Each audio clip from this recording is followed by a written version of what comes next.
Welcome back नाज़रीन, clinic online में दोबारा खुशामदीद कहता हूँ। आज हम बात कर रहे हैं सांस की तकलीफ़ के हवाले से, सांस में रुकावट के हवाले से, ख़ुसूसन जो सांस में हम बात कर रहे हैं, क्योंकि सांस लेने का अमल तो हमारी नाक और मुंह से शुरू हो जाता है, लेकिन जो एक मेन सेंटर है जहाँ पे जाके हवा जमा होती है, जो हमारे फेफड़े, हम बात कर रहे हैं अपने फेफड़ों के हवाले से, क्योंकि ये फेफड़े जो है कुछ हमारी कभी कभार स्मोकिंग की वजह से, ज़्यादातर तो स्मोकिंग की वजह से या पोल्यूशन की वजह से या कोई और वजूहत की वजह से फेफड़े ज़रा कमज़ोर हो जाते हैं, जिसको हम COPD कहते हैं, क्रॉनिक ऑब्स्ट्रक्टिव पल्मोनरी डिजीज़।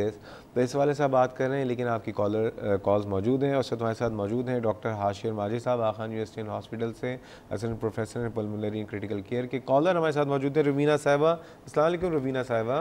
वालेकुम सलाम। कैसी हैं आप? ठीक हैं जी मैं ठीक हूँ जनाब। जी मुझे ये पूछना था, एक्चुअली टॉपिक से तो रिलेटेड नहीं है, बट क्योंकि हम ये प्रोग्राम फॉलो करते हैं तो मुझे डॉक्टर के थ्रू अगर मुझे एक डॉक्टर का रेफरेंस मिल सके। एक्चुअली मैं विटिलिगो पेशेंट हूँ। ओके।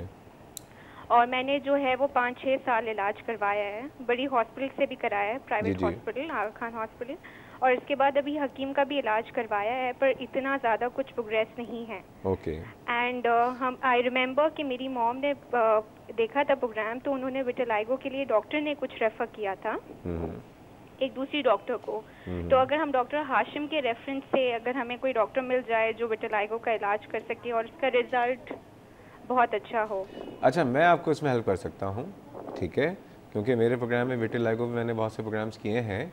आप अपना नंबर ड्रॉप कर दीजिए, अच्छा, ठीक है, और मैं आपको हेल्प आउट कर देता हूँ। जो डर्माटोलॉजिस्ट बहुत अच्छे हैं जो कि विटिलिगो को देखते भी हैं, उधर मैं आपको रेफर कर दूंगा, ठीक है? ठीक है। तो मुझे होल्ड करना होगा? नहीं, आप अभी आपका नंबर अभी ले लेंगे। मैं चाहूँगा कि PCR में इनका नंबर ले लें और हम आपको हेल्प आउट कर देंगे। No issue. Thank you so much and congratulations for running such a great show. Thank you ji, you are more than welcome. एक और कॉलर हमारे साथ मौजूद है। अस्सलाम वालेकुम। अस्सलाम वालेकुम। हेलो, अस्सलाम वालेकुम। वालेकुम सलाम जी, कौन है इस वक्त लाइन पे?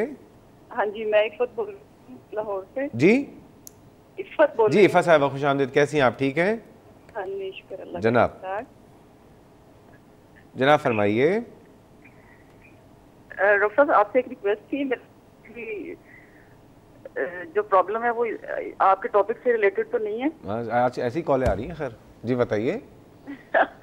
मैं ये चाह रही थी कि आप मस्कुलर डिस्ट्रॉफी पे कोई प्रोग्राम करें। बिल्कुल करेंगे, ये तो अच्छा आपने बता दिया, बहुत अच्छा किया। बिल्कुल करेंगे, डेफिनेट बिल्कुल करेंगे। ये तो बहुत मसला है हमारे यहाँ जिसको मस्कुलर डिस्ट्रॉफी से, ना सिर्फ उसके लिए बल्कि उसके घर वालों के लिए भी। बहुत शुक्रिया आपके वैल्यूएबल इनपुट का और सजेशन का। डॉक्टर साहब COPD पे आते हैं। COPD पे आने से पहले मैं चाहूँगा कि ये जो सवालात हैं हम उनको भी ले लें। राना साहब का मसला था, नाक का ऑपरेशन हुआ, नाक बंद रहती है, ठीक है। राना साहब का जो इश्यूज थे वो फैसल साहब जो पहले कॉलर थे उसी टाइप के लग रहे थे। मेरे ख्याल से इनका भी एलर्जी का कंपोनेंट था, स्पेशली सीजनल एलर्जी का, क्योंकि मेरे ख्याल से बता रहे थे कि विंटर में ज़्यादा इनको ये हो रहा है। तो उनका भी मेरा रिकमेंडेशन यही होगा कि एलर्जी की मेडिकेशंस की इनको ज़रूरत है। और जैसे जो हमने पहले फैसल साहब के बारे में बताया था कि ENOS थ्रोट डॉक्टर को आई थिंक ENT के साथ साथ एलर्जी डॉक्टर को भी आप रिकमेंड, बिल्कुल ठीक है। राना साहब ENT वालों के साथ साथ एलर्जी वालों से भी आप एक ताल्लुक जोड़ लीजिए। नौरीन साहिबा, उनका मसला ये है। अच्छा नहीं, आमिर साहब थे कराची से। तो मेरे ख्याल से कोई ऐसे ख़ास मसले की बात नहीं है, इक्का दुक्का छींक आना कोई ऐसे बड़ी बात नहीं है। मुझे भी आती हैं, आपको भी आती होंगी, आई एम श्योर। मेरा नहीं ख्याल परेशानी की बात है। अगर इनको मसला ऐसा शुरू हो कि जो गले में ख़राश होने का ज़्यादा मसला शुरू हो, नाक बंद रहने का मसला हो, या रेशे टपकने का, पोस्ट नेज़ल ड्रिप जिसको हम कहते हैं, या सांस चढ़ने का मसला हो, तो फिर उस सूरत में आई थिंक मदद की ज़रूरत है, मतलब डॉक्टर को दिखाने की ज़रूरत है। लेकिन अभी सुबह में 1-2 छींकें आना मेरा नहीं ख्याल कोई परेशानी। ठीक है। नौरीन साहिबा, उनका बच्चा जो है, इसका ज़रा मामला बड़ा क्रिटिकल है। 6 महीने का बच्चा है, मल्टीपल 1 महीने के अंदर इन्फेक्शन, चेस्ट इन्फेक्शन होते हैं, सांस में तकलीफ़ होती है, ठीक है। क्या लग रहा है डॉक्टर साहब? मेरी प्राइमरी कंसर्न होगी कि इनको एज़मा, बच्चे को एज़मा तो नहीं है, दमे का मर्ज़ तो नहीं है, स्पेशली क्योंकि बड़े भाई को भी सिम्टम्स हैं और खुद भी ये बता रही हैं कि उनको जो है डस्ट एलर्जी के मसले रहे हैं। तो एज़मा में जो एटोपी की बात होती है कि एलर्जी की कंडीशंस हैं वो काफ़ी कॉमन होती हैं। स्किन एलर्जी, नाक की एलर्जी होना और साथ में दमे का होना, ये ट्रायड बोला जाता है, क्लासिकल ट्रायड। उनको एक अच्छे पीडियाट्रिशियन की ज़रूरत है। पॉसिबल अगर एज़मा है, लेकिन मल्टीपल इन्फेक्शंस हो रहे हैं महीने उसके अंदर ब्रोंकाइटिस हो सकता है, बच्चों के अंदर रिकरेंट वायरल इन्फेक्शंस भी हो सकते हैं। लेकिन एज़मा को भी रूल आउट करवा लें तो बहुत अच्छा है। डेफिनेटली उसकी ज़रूरत। कोई एहतियात? दादा तो स्मोकिंग करते हैं लेकिन घर से बाहर करते हैं वो। कारपेट का इन्होंने बताया था, वो निकाल दिया जी। तो एक मेरे ख्याल से अभी कह रही थी एक दो कमरों में अभी भी है।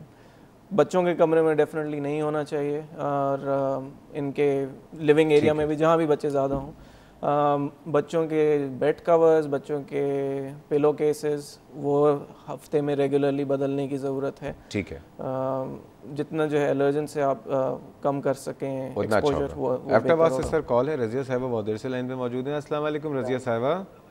जी अस्सलाम वालेकुम जी। कैसी हैं आप? ठीक हैं जी, शुक्र अल्लाह का, ठीक ठाक। आप ठीक ठाक हैं? अल्हम्दुलिल्लाह। जी आप कमांडर साहब को जो कल फ़ोन आया था, आपको उनसे तो कोई ताल्लुक़ नहीं है? जी जी, कमांडर साहब ने कल जी किया था। वो बड़े अजीम आदमी है जी, मेरा बहुत सलाम उनको। अच्छा जी वो दूसरों के लिए सोच रहे हैं जी, बड़ी बात है हमारे मुल्क में। जी जी जनाब। ज़ाहिर है डॉक्टर साहब, सोचना पड़ता है ना, क्या करें, गरीब लोग हैं, उनकी तावन की नहीं जरूरत है जी, अल्लाह ताला उनको इस बात का अजर दे कि उन्होंने किसी का ख्याल किया। जी रज़िया साहिबा फरमाइए। जी डॉक्टर साहब, तकरीबन 4-5 साल से एलर्जी हो रही है और मुझे बहुत ज्यादा नाक में खारिश होती है। जब सुबह मैं उठती हूँ जी जी तो छींकें शुरू हो जाती हैं और बहुत ही ज्यादा खारिश नाक में होती है। इतनी होती है कि मैं क्या बताऊँ कि बहुत ही ज्यादा नाक में खारिश हो जाती है, छींकें शुरू हो जाएंगी, तो बाहर नहीं निकल सकती मैं। ओहो हो। ये बताइए पूरे साल रहती हैं या किसी खास मौसम में होती हैं? ये नहीं, हर वक्त ही होती हैं जी। हर वक्त ही होती है? जी, और 4-5 साल हो गए? जी जी। कोई इलाज करवाया आपने? नहीं, कोई इलाज नहीं करा, बस वो ये कि एलर्जी की गोली शोली कभी कभी डॉक्टर दे देते हैं हमारे, आपको पता है आर्मी वाले, तो उससे गोली खा देती हूँ तो उससे 2-3 दिन फर्क होता है, फिर दोबारा यही हाल हो जाता है, फिर उसको खाना पड़ता है। तो उससे वजह से मेरे मैदे में फिर तकलीफ हो जाती है, मुझे जोड़ों की भी तकलीफ है, तो जिसकी वजह से मैं मेडिसिन कोई नहीं ले सकती क्योंकि मुझे मैदे में तकलीफ हो जाती है। Okay okay. डॉक्टर साहब कुछ पूछना चाहेंगे रज़िया साहिबा से? नहीं, मेरे ख्याल से रज़िया साहिबा का भी वही मसला है। ठीक, बहुत शुक्रिया। अभी डिस्कस कर लेते हैं जी। रज़िया साहिबा का मसला भी वही है जो कि मेरे एलर्जी का मसला है, जो कि आमिर साहब का, जो फैसल साहब का था। जी। क्या मशवरा है इनको भी? इनको भी वही मेरा मशवरा होगा कि नाक का एक नेज़ल स्प्रे होता है स्टेरॉइड का, वो इस्तेमाल करने की ज़रूरत है। शायद मुंह की गोली एंटीहिस्टामिन की भी ज़रूरत होगी। और देखें इन सब जो हजरात और ख़वातीन के कॉल्स आई हैं, उन सब के लिए एक कॉमन रिकमेंडेशन ये होगी कि जितने अपने इन्वायरमेंट से, घर के अंदर से आप पोल्यूटेंट्स या एलर्जेंस हटा सकते हैं, कम कर सकते हैं, तो उस पर भी ज़ोर देने की ज़रूरत है। उसके अंदर कारपेट, जानवर, पालतू जानवर, उनका पेट डेंडर जिसका कहा जाता है, और कारपेट हटाने की ज़रूरत है। अच्छा, अब एक काम करते हैं, मैं तमाम लोगों से एक बात ही कहता हूँ कि जो इस वक्त नाक के बंद होने पे बात करना चाह रहे हैं, या डेविएटेड नेज़ल सेप्टम या सांस में इस तरह की तकलीफ़, मैं एक प्रोग्राम इंशाल्लाह ताला बहुत जल्दी करता हूँ एलर्जी के हवाले से, क्योंकि एलर्जी की हमारे मुल्क में बहुत ज़्यादा है, जो कि अभी आज हमें अंदाज़ा हो रहा है। लेकिन अब हम बात करना चाहेंगे COPD की। ब्रेक पे हमारे पास सवाल था एहसानुल हक साहब का। उनकी मिसेज़ हैं, उनकी उम्र 50 साल है और पिछले 6 से 7 महीने से उनको प्रॉब्लम ये है कि उनकी सांस बंद हो जाती है। ठीक है, बहुत घबराहट होती है, सांस बंद हो जाती है, फिर देर बाद वो सही हो जाती हैं। ये क्या COPD है या कुछ और है? शहजाद, इनके बारे में कहना ज़रा मुश्किल है, क्योंकि जो सिम्टम्स इन्होंने बताए हैं ज़्यादा डिटेल में हिस्ट्री लेने की ज़रूरत है, मुआयने की ज़रूरत है, और मेरे ख्याल से टेस्टिंग की भी ज़रूरत है, क्योंकि ये कई चीज़ें हो सकती हैं। दमे का मसला भी हो सकता है, COPD भी हो सकती है, दिल से रिलेटेड भी हो सकता है 50 ईयर की एज से। पोस्ट मेनोपॉजल स्टेटस उन्होंने बताया, उसमें हॉट फ्लशेस वगैरह के साथ वो भी ऐसा हो सकता है। और फिर लास्टली जो अगर आप कुछ भी नहीं बैठ रहा तो फिर पैनिक अटैक्स का भी जो है सोचना होगा इसके अंदर। तो साइकोलॉजिकल, बिल्कुल जी, क्योंकि मतलब कोई नफ्सियाती वजह से तो ये इनको बार बार नहीं हो रहा। तो उसमें अगर COPD हो फॉर एग्जांपल, तो अलामतें क्या क्या होंगी COPD की अलामतें? COPD में अमूमन ऐसा नहीं होता कि बीच में आप बिल्कुल ठीक रहें और फिर अचानक जो है अटैक हो जाए, 2-3 मिनट सांस चढ़े और वो बेहतर हो जाए। COPD में जो सबसे कॉमन सिम्टम होता है वो सांस चढ़ने का मसला होता है, शॉर्टनेस ऑफ ब्रेथ या डिस्निया जिसको कहते हैं, और ये आहिस्ता आहिस्ता बढ़ता जाता है। अमूमन शुरू में ये सिर्फ एक्सरसाइज के साथ होता है, मतलब सीढ़ियाँ चढ़ रहे हैं आप या मामूल से ज़्यादा अगर आप कोई काम करें उससे सांस चढ़ना शुरू होता है। लेकिन फिर आहिस्ता आहिस्ता ये रोज़मर्रा के कामकाज के साथ उसमें भी होता है, नहाने के साथ, कपड़े बदलने के साथ, और फिर सीवियर स्टेजेस में ये रेस्टिंग कंडीशन में भी होता है। तो सबसे कॉमन ये है। दूसरी जो 2 इम्पॉर्टेंट इसमें सिम्टम्स होते हैं जो कि काफ़ी कॉमन होते हैं, उसके अंदर खांसी और बलगम का कंप्लेन होती है। क्रॉनिक कॉफ स्पेशली 1-2 साल से जो चल रही है और मतलब कई महीनों तक मुसलसल चल रही है, वो भी एक इम्पॉर्टेंट सिम्टम है COPD का। स्प्यूटम प्रोडक्शन, बलगम का आना या बलगम का सीने का जाम होना, फंसा हुआ होना, चेस्ट कंजेशन जिसको कहा जाता है, वो भी एक इम्पॉर्टेंट सिम्टम है।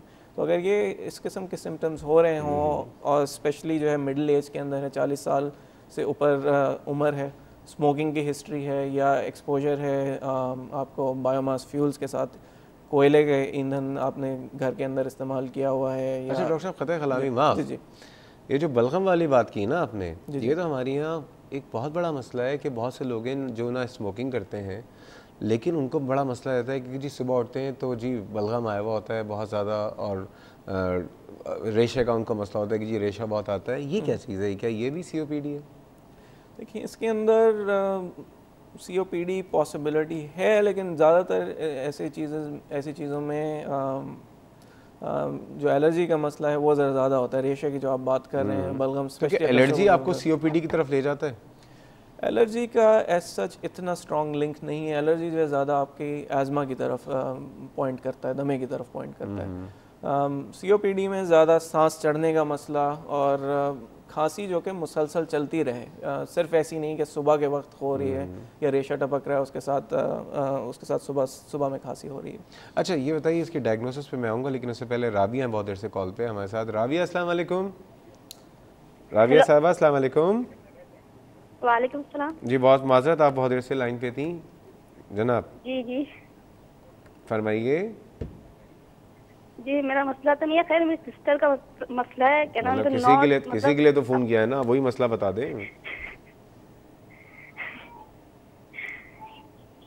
ये वो अपना मतलब नोज शेप चेंज कराना चाहती है। क्या करती हैं? मतलब कैसे समझाऊं? राबिया आप एक काम करें, पहले हंस लें और फिर सोचें आपने बोलना क्या है। ठीक है फरमाइए। जी मैं कह रही हूँ जो मेरी जो सिस्टर है उनको अपना नोज जो ना शेप चेंज करवानी है उनको ना। उनकी नाक बोलते हैं, नोज जरूरी है बोलना। नहीं वो कह रही कुछ मुख्तलिफ है। नाक की शेप चेंज करानी है? जी क्या ऐसा होता है? अच्छा चलें काम ही करेंगे। ये बेसिकली प्लास्टिक सर्जरी के डोमेन में आता है। प्लास्टिक सर्जन तो बहुत कुछ कर लेते हैं, ठीक है। ये हमारे डॉक्टर साहब जो है एटलीस्ट शेप चेंज नहीं करते हैं। और आज हमारा ये टॉपिक है, बहुत माजरत, प्लीज़ मैं आप तमाम लोगों से रिक्वेस्ट करूँगा, सांस का प्रॉब्लम है, अगर एलर्जी से बात कर रहे हैं वेरी गुड ओके, लेकिन लाइक ये कि टॉपिक से रिलेटेड है तो बहुत अच्छा रहेगा। मज़ीद बातें करेंगे, जा रहे हैं छोटे से ब्रेक पे, हमारे साथ रहिएगा।